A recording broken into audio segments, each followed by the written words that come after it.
Welcome back to FYI Philly. You know, we're always a sucker for a good dog story here. I agree, especially one about dogs who are helping save the world. And how you can help save them. Hi, Vega. Vega is a 4-year-old Brittany Spaniel sporting a flag bandana in support of the U.S. War Dogs Association, dogs who are working with troops in war zones overseas. They'll lead the patrol, they'll go up to the building, to the entranceway. The dog will go up to the door and they'll sniff around, make sure there's no explosives attached to the door.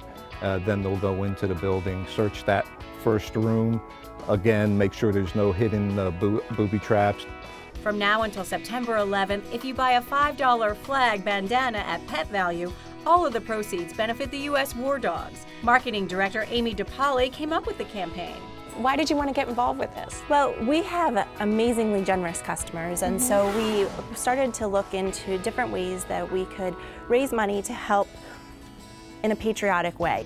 With the money raised, the U.S. War Dogs Association puts together care packages for both the handler and his pooch, most of whom are now stationed in the Middle East. Right now it's the summertime, so we're sending cooling vests over for the dogs. Okay. You know, it's 130 degrees over there. If you didn't have a cooling vest, the dog could only work maybe 10-15 minutes before you'd have to stop.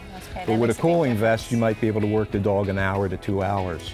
Ryan Ayala knows firsthand the importance of the war dogs. He was a soldier deployed to Vietnam 46 years ago when a war dog named Stormy saved his life the very first day his boots hit the ground. We took about probably 2 steps into the clearing and Stormy stopped, looked up to the right flank, and I knelt down by her side. That's what we would do. When they alert, kneel down by their side.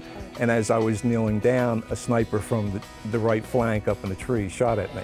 And the bullet went over my head. Oh my so gosh, that was my first patrol. And Ron says dogs are saving soldiers' lives on a daily basis in the Middle East.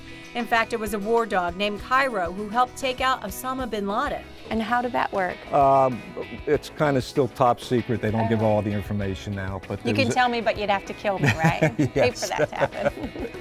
This is the 3rd summer Pet Value has raised money for the war dogs. Each year the goal is to raise more money than the year before. Last year we raised $32,000. We're hoping if we hit 40, then that means we'll have hit $100,000 in 3 years. $100,000 raised in 3 years.